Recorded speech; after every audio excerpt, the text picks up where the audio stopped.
Johanna Myde, and I work at the Rail Advisory Department of the Stockholm, Sweden office on WSP. And with me I have...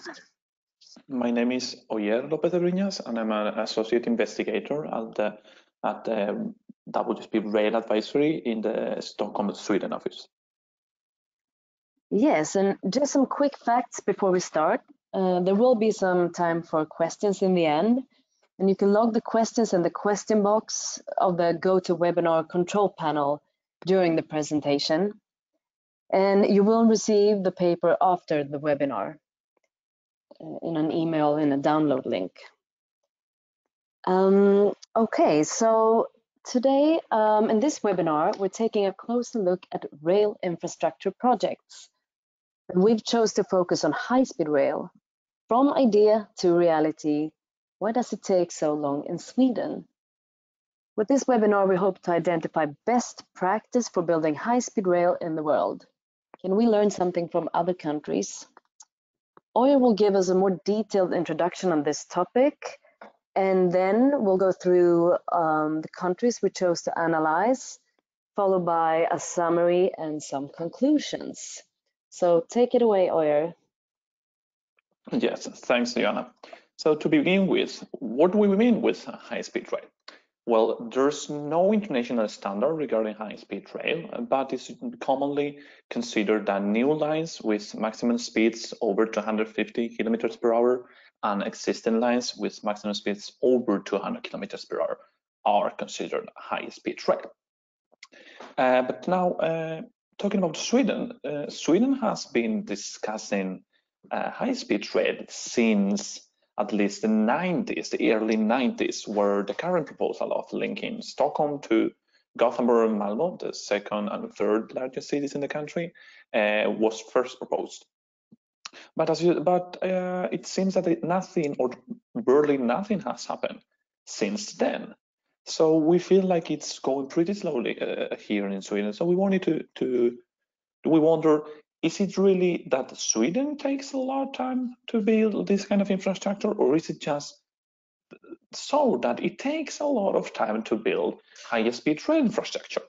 To put some light on this question, we've looked at best practice around the world, as Johanna mentioned. We've looked at when the high-speed rail idea was first discussed in that country and looked closely to the first project being completed. For each of the analyzed countries, we've have a look to that very first project, who was in charge of the project, how the financing looked like, and then we also have had a look to the challenges that those countries have had ever since, if they have built several lines, or for that line and afterwards, if it is just one line. As you may know, there's a high-speed rail all over the world nowadays. You can find it in Asia, in countries like Japan, China, or South Korea, even in the Middle East, in Saudi Arabia. Several European countries like France, Germany, or Spain already have it, and even Morocco in Africa has already high-speed rail, and the US is currently building high-speed rail. So it is a pretty common, or it has become quite common. So there's a lot of countries to learn from, but we've chose to just look at 3 countries on top of Sweden. These being Japan, Spain, and the United States. Some of you may wonder, why not China, who has built the largest high-speed rail network in the world? The problem is that the planning processes look quite differently between China and Sweden, so that's why we've chosen to go on with some other examples instead. With this said, let's jump on the first case, which is Japan. Japan was the first in the world building high-speed rail. They inaugurated their first line that is called Tokaido Shinkansen in 1964. That project was managed by the Japanese National Railways, and the funding came both from the central government, GR companies, the regions involved, and even Japan got a loan from the World Bank to finance the project.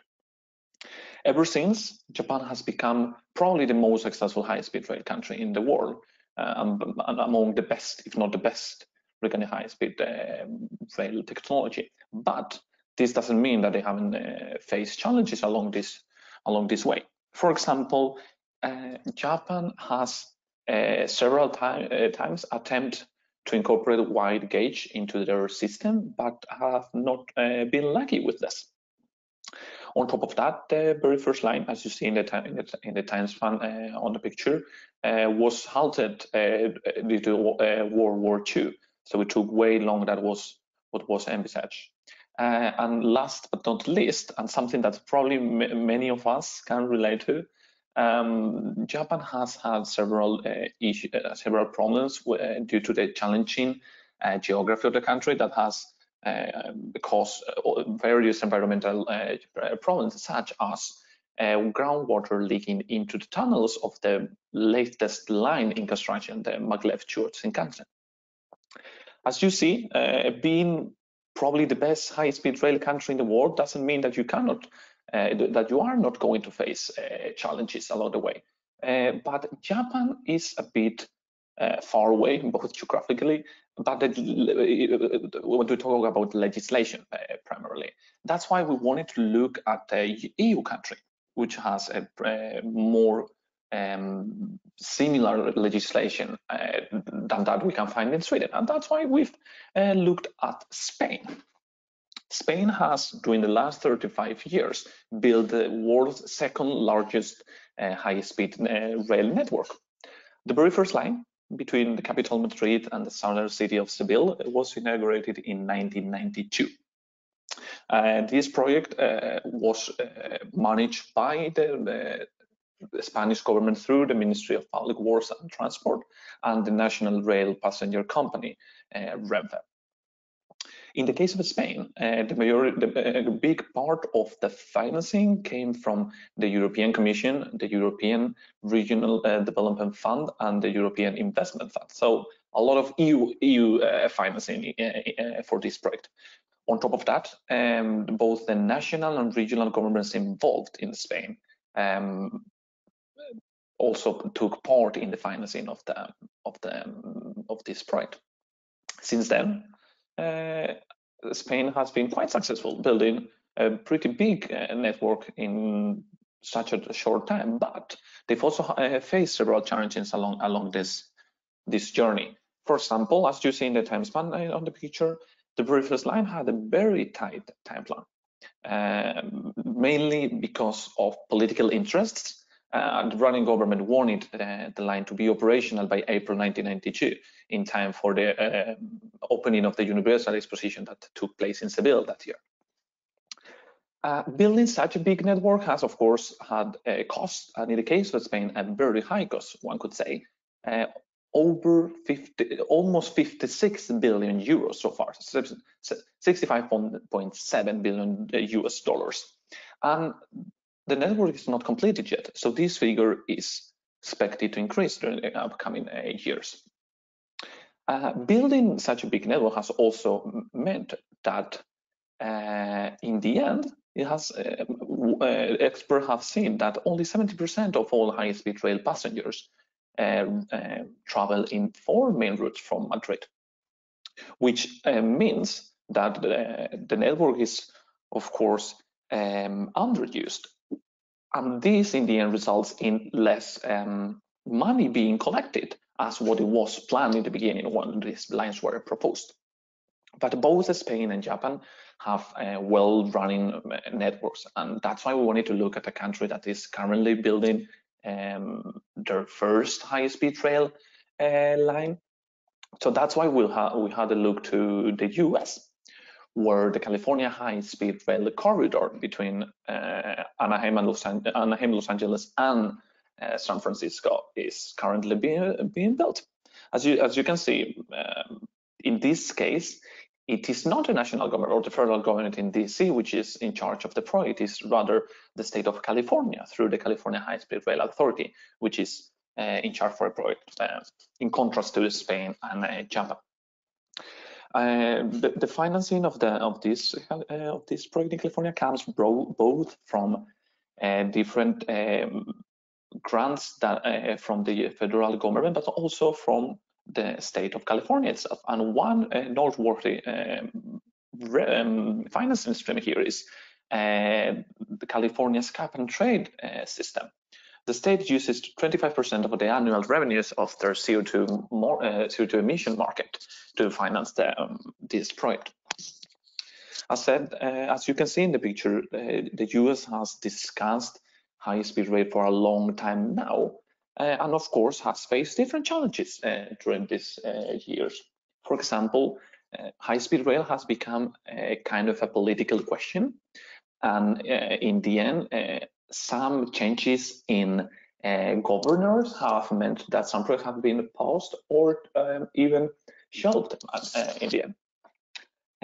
Besides that, some projects have had issues with the slow-running environmental impact studies, which have caused delays. But which is more concerning of all is that it has already been flagged that the US has not secured enough funds to build all the proposed lines. So this is an issue to be solved if the US wants to meet those ambitions. With this said, Johanna will now look closer to how the case in Sweden looks like. Yes, thank you, Oier. As Oier mentioned in the introduction, we're taking a look at the first planned high-speed rail project in Sweden, which runs between Stockholm, Gothenburg and Malmö, the three largest cities, via Jönköping, which is a mid-sized inland city. And just a quick repeat on the definition of high-speed rail. It means more or less that train must run at least 250 kilometers per hour for it to be called a high-speed rail, and parts of the Swedish proposed network will fulfill this. Okay, so in 1993, the Swedish Transport Administration, former Swedish Rail Administration, was assigned by the government to create a rough outline of a future high-speed network. And in 2016, the Swedish Transport Administration began planning for the first high-speed rail project. And only in March this year, 4 examples of routes were presented, as you can see here in the pictures, with different amount of stations. So why has it been almost 20 years? Well, there's been a discussion for choice of technology and how to build the lines. At first, the Swedish Transport Administration chose to use slab track technology, which is more common when it comes to high-speed rail. And for those of you who don't know, the slab track technique has its rails on resilient pads supported by a concrete base. And this is said to be more easily maintained and cheaper to maintain than the ballast technique. And this is just what, but now the Swedish Transport Administration have decided to switch to ballast technology with the aim to potentially limit the investment. And ballasted tracks, for you who don't know this, has rails fixed to sleepers supported by crushed stones called macadam. And this is more common technique in Sweden. But let's just say it's debatable on whether investment and maintenance costs, which one is actually the lower one of each of the two techniques.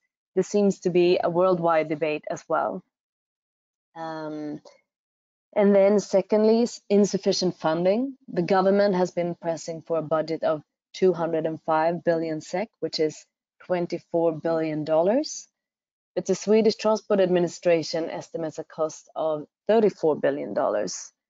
So obviously there's been a debate on how much a high-speed rail network will cost in Sweden. And also, as mentioned, the period of planning have been extensive. There's been a lot of debates on optimal routing and obviously on technique and funding. And the timeline of construction is not completed yet, as you can see here in the gray box. So the Minister of Infrastructure in Sweden states the project completion will only be by, say, 2040, 2045. But that means the cost of building a high-speed network will extend the benefit of it. And it's actually very easy to review an infrastructure project here in Sweden. And also a long construction time can affect sustainability and environmental benefit cost analysis. Yeah. So now we've come to our key takeaways, where we summon our findings from Japan, Spain, United States, and Sweden. First of all, optimal routing. This key takeaway means there must be enough passengers and demand to justify the routes and the number of stations to be built on high-speed rail line. Also on a societal perspective. For instance, in Sweden, the national government, the regional government, and the local government had very different opinions on where to build stations in our high-speed rail examples with the 4 different routes. And this delayed the project a lot.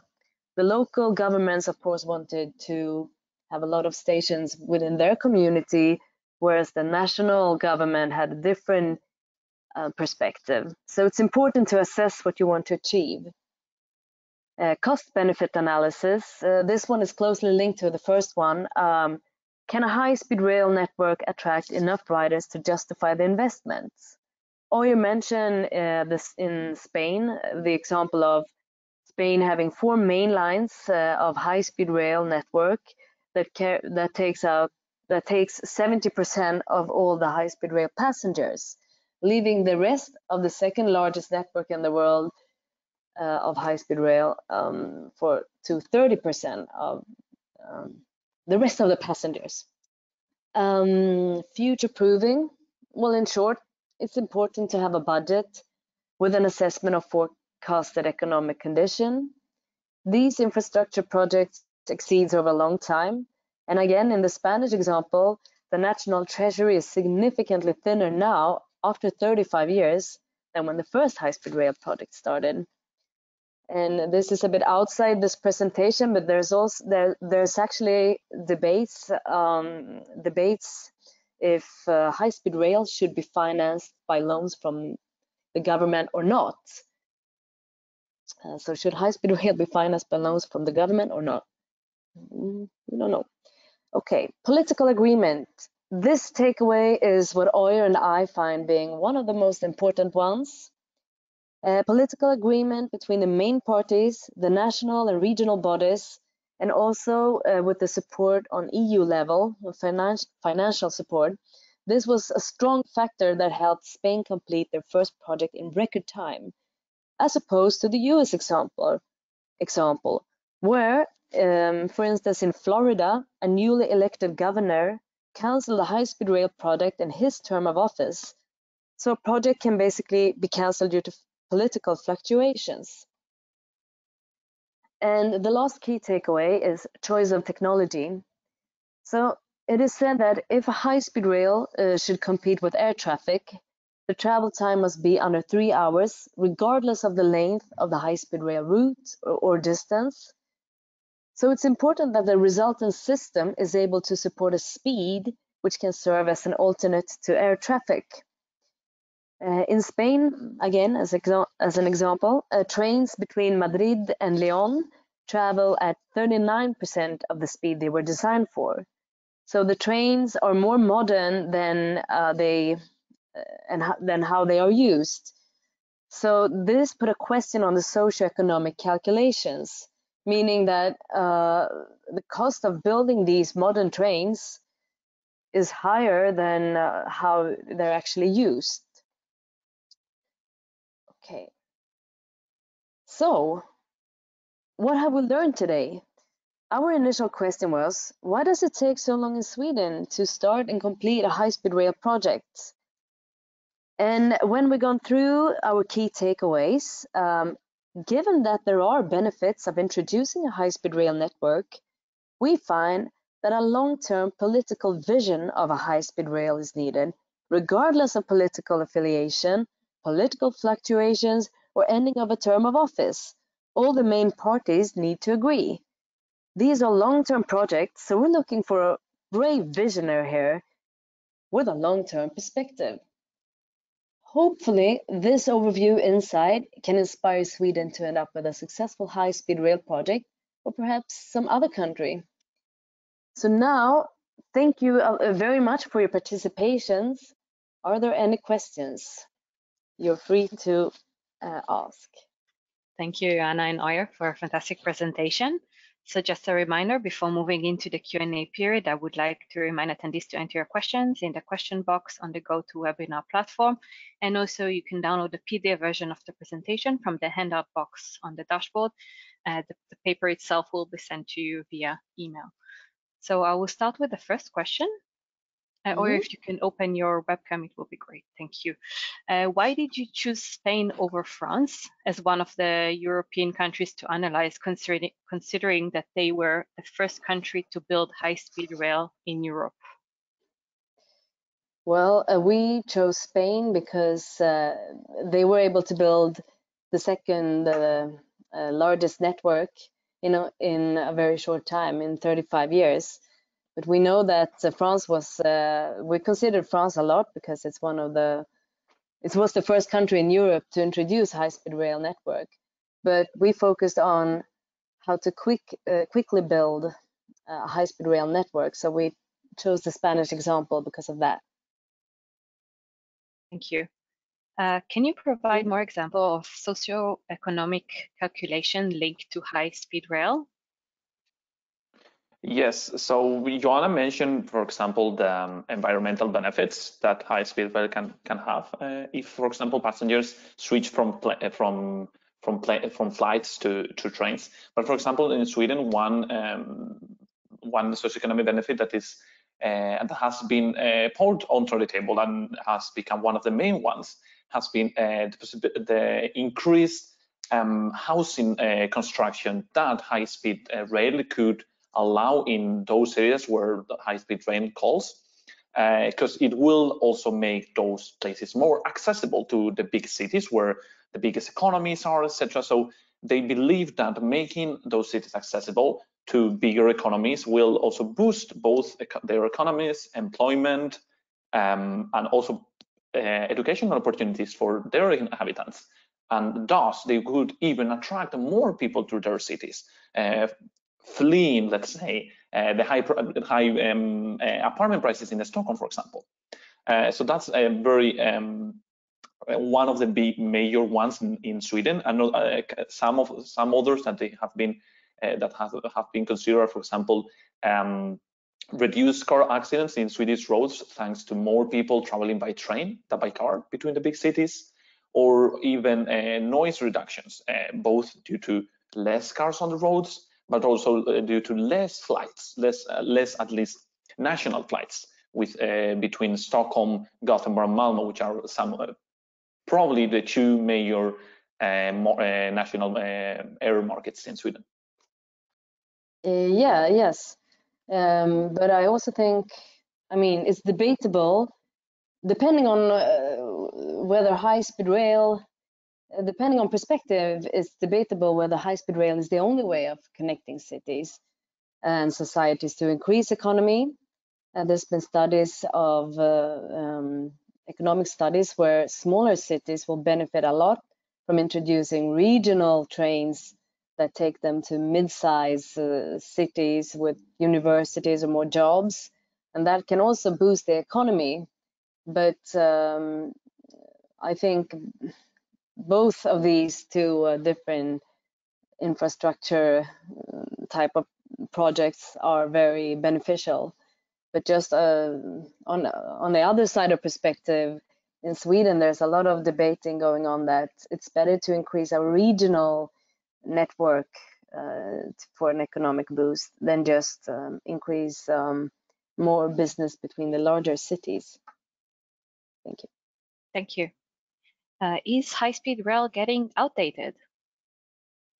Well, that's kind of an interesting question, considering that many countries haven't yet built high-speed rail lines. But I guess that question may have some connections to, for example, Hyperloop, that many people think that is actually the future and that is better than high-speed rail. I truly believe that high-speed rail has definitely a future. It is a well-proven technology. It is something that has been tested in different environments, different countries. So it is a safe bet, I would say, in that case. Of course, one could say that the economical analysis and economical calculations of some projects have not been that favorable in the end. But I must say that it is probably the same for in the case of Hyperloop, for example. And I do believe that high-speed rail will be a key part of the future transport network, not only in Europe, but in the US and other regions that definitely can take advantage of it, because we do need to find solutions to meet our climate goals if we do want to stay below the 1.5 degrees bar. So I do believe there's a future for this. Thank you. Is there any long-term plan in the EU countries to connect each other through high-speed rail? And if so, what would be the key challenges apart from the political consensus that would be required? Well, let me first answer this, because I normally work with safety and safety management within railway. And a big challenge is connecting the existing railway lines, because there's different technique, different signaling system, etc.